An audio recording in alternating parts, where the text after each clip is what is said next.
ધ્રુસળ ઈ લર્નિંગના માધ્યમથી standard 10th સાયન્સમાં ચેપ્ટર 1 રાસાયણિક પ્રક્રિયા અને સમીકરણ.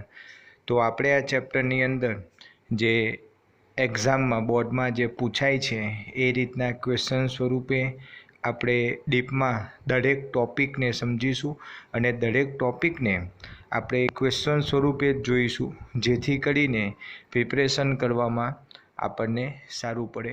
તો જોઈએ નેક્સ્ટ ટોપિક.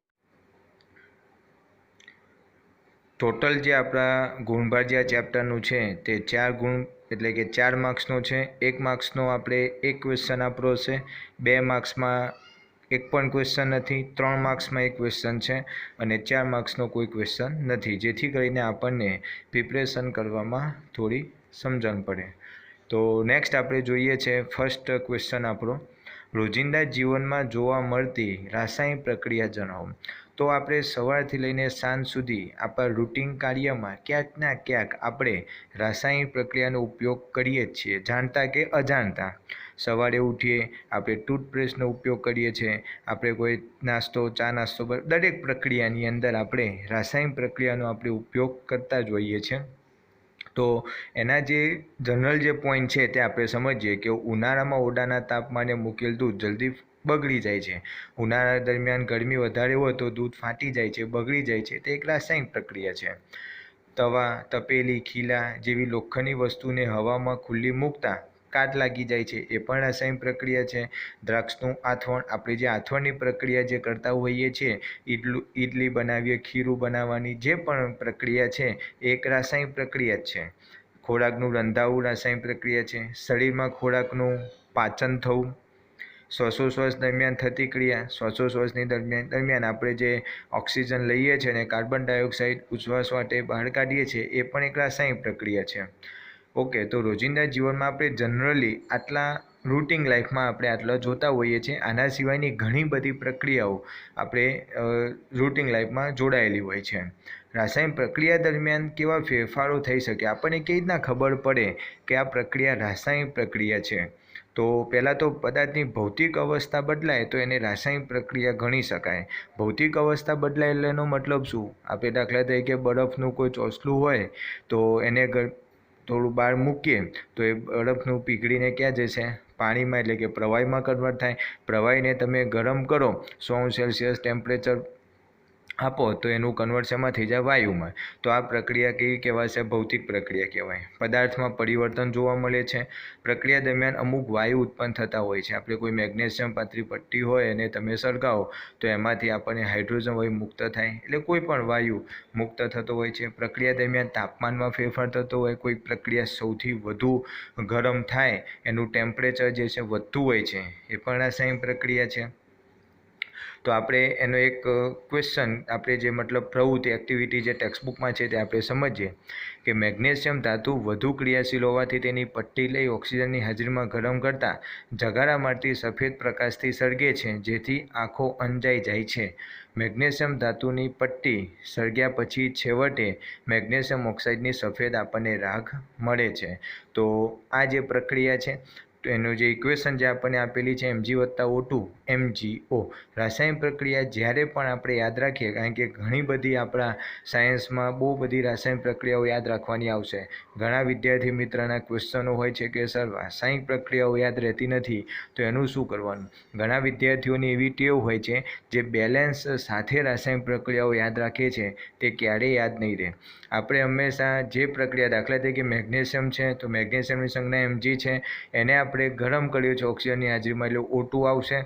તો હંમેશા આપણને ખબર છે કે કોઈ પણ ધાતુ, મેગ્નેશિયમ ધાતુ છે, એને હવાની હાજરીમાં એટલે ઓક્સિજનની હાજરીમાં એને ગરમ કરો તો ધાતુના ઓક્સાઇડ મળે જ. તો ધાતુના ઓક્સાઇડ એટલે કે મેગ્નેશિયમના ઓક્સાઇડ MgO, અને પછી એની બેલેન્સ કરી લેવાનું. આ બેલેન્સ કરવાની જે પદ્ધતિ જે છે તે આપણે આમાં નેક્સ્ટ ટોપિકમાં આપણે જોઈશું. પણ મિત્રો ધ્યાન આપવાનું છે કે જ્યારે પણ આપણે પ્રક્રિયાઓ કરીએ તો એ લખીને 5 વાર લખી દેવી અને ક્યારે બેલેન્સ સાથે યાદ ના રાખવી. Mg+O2 ઇટ ગિવ્સ MgO, પછી એને બેલેન્સ કરી લેવું. મેગ્નેશિયમ ઓક્સાઇડ સફેદ રંગ, આ જે છે મેગ્નેશિયમ ઓક્સાઇડનો સફેદ રંગ એ એક્ઝામમાં ડીપમાં 1 માર્ક્સમાં પૂછાઈ શકે કે મેગ્નેશિયમ ઓક્સાઇડનો રંગ કેવો હોય છે? સફેદ. યાદ રાખવાનું. દાણાદાર ઝીંક ધાતુ લઈ મંદ હાઇડ્રોક્લોરિક એસિડ HCl કે મંદ સલ્ફ્યુરિક એસિડનું દ્રાવણ ઉમેરવાથી ઝીંક ધાતુ તથા એસિડ વચ્ચે રાસાયણિક પ્રક્રિયા થઈ ડાયહાઇડ્રોજન વાયુ ઉત્પન્ન થાય છે. કાચનો ફ્લાસ્ક ગરમ થાય છે, તેથી આ પ્રક્રિયા કેવી પ્રક્રિયા કહેવાય? ઉષ્માક્ષેપક પ્રક્રિયા કહેવાય. આપણને એક્ઝામમાં આ ક્વેશ્ચન એ રીતે પૂછાઈ શકે કે ઝીંક ધાતુ છે એની મંદ હાઇડ્રોક્લોરિક એસિડ HCl કે સલ્ફ્યુરિક એસિડના દ્રાવણ ઉમેરવાથી જે રાસાયણિક પ્રક્રિયા થાય છે તો એ કઈ પ્રક્રિયા કહેવાય? ઉષ્માક્ષેપક, ઉષ્મા શોષક. આ રીતના આપણને ક્વેશ્ચન ફેરવીને પૂછાઈ શકે. તો ગરમી ઉત્પન્ન થાય છે એટલા માટે પ્રક્રિયા કેવી કહેવાશે? ઉષ્માક્ષેપક પ્રક્રિયા છે. આપણને ઇક્વેશન આપેલી છે. તો ઝીંક ધાતુની HCl સાથેની પ્રક્રિયા થાય છે તો આપણને ઝીંકના ક્લોરાઇડ એટલે ZnCl2 અને H2. કોઈપણ ધાતુની એસિડ સાથેની પ્રક્રિયા કરવામાં આવે તો મિત્રો હાઇડ્રોજન વાયુ છૂટો પડે. તો સિમ્પલ આપણે યાદ રાખવાનું કે Zn વત્તા HCl ઇટ gives ZnCl2 વત્તા H2. Zn વત્તા H2SO4 તો ZnSO4 વત્તા H2. આ જે ઝીંક ZnSO4 છે તે ઝીંક સલ્ફેટ છે અને પેલા ઝીંક ક્લોરાઇડ ZnCl2. લેડ નાઇટ્રેટનું દ્રાવણ સફેદ છે અને પોટેશિયમ આયોડાઇડનું દ્રાવણ રંગવિહીન છે. સખત કાચની કળશનળીમાં બંનેને ભેગા કરતાં પીળા રંગનો પદાર્થ લેડ આયોડાઇડ મળે છે, જે દ્વિવિસ્થાપન પ્રક્રિયા છે. આપણે મિત્રો આખી પ્રવૃત્તિ યાદ નથી રાખવાની, પણ આમાંથી ડીપમાં ક્વેશ્ચન પૂછાઈ શકે એટલા માટે તમને ડીપમાં સમજાવી રહ્યા છીએ. તમને એવું પૂછાય લેડ નાઇટ્રેટનું દ્રાવણ તો સફેદ હોય છે. હવે જે લેડ આયોડાઇડ જે આપણને મળે છે તેનો રંગ જણાવો તો સિમ્પલ પીળો રંગ છે. અને આપણને આ ક્વેશ્ચન બીજી રીતના પણ પૂછાય કે લેડ નાઇટ્રેટનું દ્રાવણ સફેદ છે અને પોટેશિયમ આયોડાઇડનું દ્રાવણ રંગવિહીન છે. સખત કાચની કળશનળીમાં બંનેને ભેગા કરતાં પીળા રંગનો પદાર્થ લેડ આયોડાઇડ મળે તો એ પ્રક્રિયા કઈ? તો એ પ્રક્રિયા દ્વિવિસ્થાપન છે. તો બે ક્વેશ્ચન આપણે આમાં યાદ રાખવાના. એક તો કઈ પ્રક્રિયા કહેવાય? દ્વિવિસ્થાપન પ્રક્રિયા કહેવાય. અને લેડ આયોડાઇડ જે આપણને મળે છે એનો રંગ, તો એનો રંગ કયો છે? પીળો છે. ખાસ યાદ રાખવું.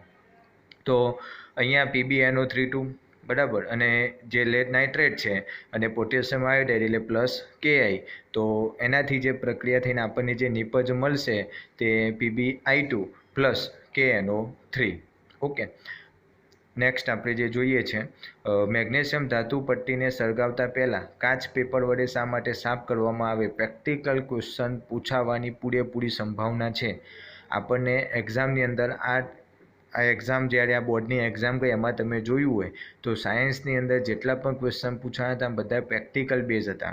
તો આપણે પ્રિપરેશન જ એવી રીતે કરીએ કે જેથી પ્રેક્ટિકલ ક્વેશ્ચન જ સાથે લઈએ. તો મેગ્નેશિયમ ધાતુ પટ્ટીને સળગાવતા પહેલાં કાચ પેપર વડે શા માટે સાફ કરવામાં આવે છે? તો સમજીએ કે આ પટ્ટી સળગાવતા પહેલાં કાચ પેપર વડે સાફ કરવામાં આવે કારણ કે મેગ્નેશિયમ ધાતુ સક્રિય હોવાથી. અને નેક્સ્ટ પોઈન્ટ, તેની સપાટી પર મેગ્નેશિયમ ઓક્સાઇડનું નિષ્ક્રિય પર બને છે, તેથી આ પટ્ટી શરૂઆતમાં સરકતી નથી, પણ કાચ પેપર વડે સાફ કરતાં તેની સપાટી પરથી મેગ્નેશિયમ આયોડાઇડનું નિષ્ક્રિય પર દૂર થાય અને ચમકતી શ્વેત રંગની દેખાય છે. એટલા માટે મેગ્નેશિયમ પટ્ટી સરળતાથી સળગી શકે માટે આપણે આ પ્રક્રિયા કરતાં પહેલાં એને કાચ પેપર વડે સાફ કરવામાં આવે છે. તો આ ક્વેશ્ચન વેરી મોસ્ટ ઇમ્પોર્ટન્ટ છે, ખાસ ધ્યાન આપવું. હવે આપણે જેટલી પણ પ્રક્રિયાઓ જોઈ એમાં આપણને રાસાયણિક પ્રક્રિયા તેમાં પ્રક્રિયકો અને નિપજ, તો પ્રક્રિયક કોને કહેવાય, નિપજ કોને કહેવાય એની આપણે સમજણ લઈએ. રાસાયણિક પ્રક્રિયામાં ભાગ લેતા જે પણ ઘટકો હોય તે પ્રક્રિયકો અને જે આપણને પ્રોડક્ટ સ્વરૂપે મળે તો તે પ્રક્રિયા નિપજ. એટલે રાસાયણિક પ્રક્રિયા દરમિયાન ઉત્પન્ન થતા ઘટકોને નિપજો કહે છે. રાસાયણિક પ્રક્રિયામાં પ્રક્રિયકોને ડાબી બાજુ અને મળતી નિપજ એટલે કે પ્રોડક્ટ જે આપણને મળશે તેને જમણી બાજુ દર્શાવવામાં આવે છે. એક કરતાં વધુ પ્રક્રિયકોને નિપજો હોય તો તેમની વચ્ચે પ્લસની નિશાની મુકાય છે. પ્રક્રિયકોને નિપજો વચ્ચે તીરની નિશાની મુકાય છે અને આ તીર પ્રક્રિયકોથી નિપજો તરફ હોય છે. મેગ્નેશિયમ ધાતુની પાતળી પટ્ટીને હવામાં સળગાવતા મેગ્નેશિયમ ઓક્સાઇડ બને છે, જેનું રાસાયણિક સમીકરણ આપણે ઓલરેડી આગળ એક પ્રક્રિયા જોઈ ગયા. મેગ્નેશિયમની ઓક્સિજન સાથેની પ્રક્રિયા એટલે મેગ્નેશિયમ ઓક્સાઇડ Mg+O2 MgO. અહીં મેગ્નેશિયમ અને ઓક્સિજન જે પ્રક્રિયકો છે અને મેગ્નેશિયમ ઓક્સાઇડ નિપજો છે. ઓકે. નેક્સ્ટ આપણે જે જોઈએ ક્વેશ્ચન 5. નેક્સ્ટ, રાસાયણિક સમીકરણ કેવી રીતે લખાય અને યોગ્ય ઉદાહરણ દ્વારા સમજાવો. તો રાસાયણિક સમીકરણ લખવા માટેની આપણે મેથડ સમજીએ છીએ. તો મેગ્નેશિયમ પટ્ટીનું ઓક્સિજનની હાજરીમાં દહન થતાં મેગ્નેશિયમ ઓક્સાઇડ બને. આ પ્રક્રિયા શબ્દ સ્વરૂપમાં વર્ણન લાંબુ હોવાથી તેને સંક્ષિપ્તમાં તેને રાસાયણિક પ્રક્રિયા સ્વરૂપે આપણે લખતા હોઈએ છીએ. તો Mg+O2 MgO જે મેં પ્રમાણે પહેલાં વાત કરી, તો બેલેન્સ પછી કરવું. પહેલાં મેગ્નેશિયમ એટલે મેગ્નેશિયમની સંજ્ઞા Mg, ઓક્સિજનની સાથે પ્રક્રિયા કરવાની છે એટલે O2 અને મેગ્નેશિયમ ઓક્સાઇડ મળે MgO. તો Mg+O2 એ પ્રક્રિયકો છે અને MgO નિપજ છે. તો સમીકરણમાં Mg અને O2 ને પ્રક્રિયકો કહે છે જેમની વચ્ચે રાસાયણિક પ્રક્રિયા થતી હોય છે. MgO ને નિપજ કહે છે જે પ્રક્રિયાને અંતે મળે છે. રાસાયણિક સમીકરણમાં પ્રક્રિયકો હંમેશા ડાબી બાજુએ અને નિપજોને જમણી બાજુએ દર્શાવાય છે. પ્રક્રિયકો અને નિપજોની વચ્ચે એ તીરની નિશાની મૂકવામાં આવે છે. એક કરતાં વધુ પ્રક્રિયકો ભાગ લેતા હોય તો તેમની વચ્ચે પ્લસની સંજ્ઞા મૂકવામાં આવે અને આ જ રીતે એક કરતાં વધુ નિપજો ઉત્પન્ન થતી હોય તો તેમની વચ્ચે પ્લસ સંજ્ઞા મૂકવામાં આવે. તીરનો અગ્રભાગ નિપજો તરફ હોય છે અને પ્રક્રિયાની દિશા દર્શાવે છે. તો ક્વેશ્ચન એકદમ સિમ્પલ જ છે. રાસાયણિક પ્રક્રિયા કેવી રીતના લખાય તે આપણે જોઈએ છે. અસમતોલિત સમીકરણ કોને કહેવાય? તો સમીકરણ જે છે તે બે રીતે હશે, સમતોલિત અને અસમતોલિત. સમતોલિત એટલે એનો મતલબ શું? જે આપણે આગળ આંકડા લખીને પ્રક્રિયાને શું કરીએ છીએ? બેલેન્સ કરીએ છીએ. એટલે જે પણ મતલબ જે પ્રક્રિયા ભાગ લેતા હોય, ઓકે, અને જે નિપજ બનતી હોય તો એમની વચ્ચેના પરમાણુનું સંખ્યા સરખી હોવી જોઈએ. તે પ્રક્રિયાને સમતોલિત સમીકરણ કહેવાય. અને જો તે સંખ્યા સરખી ન હોય તો એ સંખ્યાને અસમતોલિત સમીકરણ કહે છે. તો જે રાસાયણિક સમીકરણમાં દરેક તત્વના પરમાણુની સંખ્યા સમાન ન હોય તેવા રાસાયણિક સમીકરણને અસમતોલિત રાસાયણિક સમીકરણ કહે છે. Mg+O2 it gives MgO. આમાં આપણે કોઈ પણ પ્રકારનું બેલેન્સ કર્યું જ નથી તો આ પ્રક્રિયા અસમતોલિત છે. ઉપરના સમીકરણમાં બંને બાજુ દ્રવ્યમાન અને પરમાણુની સંખ્યા સમાન હોતી નથી. આવા અસમતોલિત સમીકરણને મેગ્નેશિયમનું દહનનું માળખાકીય રાસાયણિક સમીકરણ કહે છે. તો સમતોલિત રાસાયણિક સમીકરણનું મહત્ત્વ શું? શા માટે પ્રક્રિયાને આપણે બેલેન્સ કરવી પડે? તો ના કરીએ તો ના ચાલે. તો શા માટે કરવી પડે છે? એનું મહત્ત્વ શું છે? તો આપણે જોઈએ. સમતોલિત રાસાયણિક સમીકરણની મદદથી પ્રક્રિયકો અને નિપજોનો કેટલાક મોલ છે તે આપણે જાણી શકાય છે. પ્રક્રિયકોનો કેટલો જથ્થો પ્રક્રિયામાં વપરાય છે અને નિપજોનો કેટલો જથ્થો મળે છે તે આપણે જાણી શકાય. પ્રક્રિયકો અને નિપજોની ભૌતિક સ્થિતિ જાણી શકાય છે. આ બધા સમતોલિત સમીકરણ કરવા માટેના ફાયદા છે. નેક્સ્ટ, રાસાયણિક સમીકરણને સમતોલિત કરવું કેમ આવશ્યક છે? તો સમતોલિત રાસાયણિક સમીકરણમાં પ્રક્રિયકો અને નિપજો બંને તરફ તત્વ કે પરમાણુની સંખ્યા સમાન હોય છે. હવે દળ સંચયના નિયમ મુજબ દળનું સર્જન કે વિનાશ થતો નથી, જેથી રાસાયણિક સમીકરણમાં રહેલા પ્રક્રિયકો અને નિપજોનું દળ સમાન રહે છે. પરિણામે રાસાયણિક સમીકરણમાં રહેલા પ્રત્યેક તત્વમાં પરમાણુની સંખ્યા બંને બાજુ સમાન કરવી જોઈએ. દળ સંચયનો નિયમ માટે આપણે કેમિસ્ટ્રીમાં એટલે કે વિજ્ઞાનમાં દળ સંચયના નિયમ મુજબ પ્રક્રિયકો અને નિપજોમાં બંનેમાં પરમાણુની સંખ્યા સમાન હોવી જોઈએ. માટે રાસાયણિક સમીકરણને સમતોલિત કરવું પડે છે. તો Zn+H2SO4 ZnSO4+H2. અહીંયા આપણે જોઈએ Zn જે છે તે એક પરમાણુ છે, તો નિપજમાં પણ Zn એક પરમાણુ, SO4 અને H2. તો આ પ્રક્રિયા કેવી છે? બેલેન્સ છે. Fe+H2O તો આપણને જે મળશે Fe3O4, જે આ જે ઇક્વેશન જે છે તે આપણને જે કાટ લાગશે ને, લોખંડ જે કટાઈ જાય અને એના ઉપર જે કાટ જે જામેલો હોય ને તેનું સૂત્ર છે લેડનાઇટ આયર્ન ઓક્સાઇડ. તો રાસાયણિક સમીકરણને કેવી રીતે સમતોલિત કરશું એનું આપણે પદ્ધતિ જોવાની છે. તો એક આપણે બેઝિક કન્સેપ્ટ લઈ લઈએ, પછી તમારે ઇઝીલી રીતે કોઈ પણ પ્રક્રિયાને તમે બેલેન્સ કરી શકશો. તો સૌપ્રથમ રાસાયણિક સમીકરણને સંતુલિત કરવાના 5 સોપાન છે. સોપાન 1, સૌપ્રથમ દરેક સૂત્રને ખાનામાં મૂકી દો. તો જોઈએ Fe+H2O Fe3O4+H2 ખાનામાં આપણે મૂકી દીધા છે. સોપાન 2, બીજો સ્ટેપ, પ્રક્રિયકો અને નિપજોમાં રહેલા દરેક તત્વના પરમાણુની સંખ્યા ગણવાની છે. તો દરેક તત્વના પરમાણુની સંખ્યા અહીંયા ગણીએ તો આયન Fe છે એમાં પ્રક્રિયકોના પરમાણુની સંખ્યા 1 છે, રાઈટ, અને જે નિપજ છે એમાં પરમાણુની સંખ્યા 3 છે. હાઇડ્રોજન છે તો એમાં પ્રક્રિયકમાં પરમાણુની સંખ્યા 2 છે અને નિપજમાં પણ હાઇડ્રોજનની 2 છે, ઓક્સિજનનો 1 છે અને નિપજમાં પરમાણુની સંખ્યા જે છે ઓક્સિજનના 4 છે. નેક્સ્ટ જોઈએ સોપાન 3, પ્રક્રિયકો અને નિપજો મળેલા દરેક તત્વના પરમાણુની સંખ્યા ગણો. તો આપણે પરમાણુની સંખ્યા જે પ્રમાણે જોઈ, આયન છે તો એમાં પ્રક્રિયકના પરમાણુની સંખ્યા 1 જે પ્રમાણે આપણે જોયું છે તે. અહીં ઓક્સિજન વધુ પરમાણુ હોવાથી સૌપ્રથમ તેને સંતુલિત કરવું.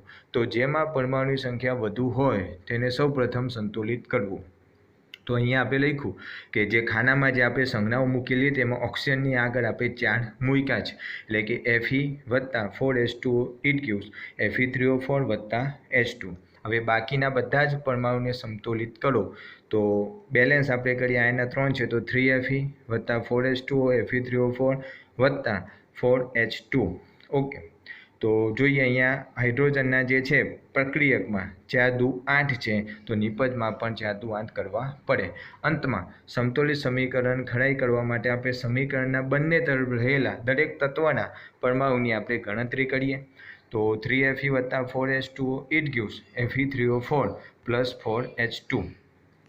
જોઈએ રાસાયણિક સમીકરણને સંતુલિત કરવાની જે આ પદ્ધતિ આપણે જોઈ તેને હીટ એન્ડ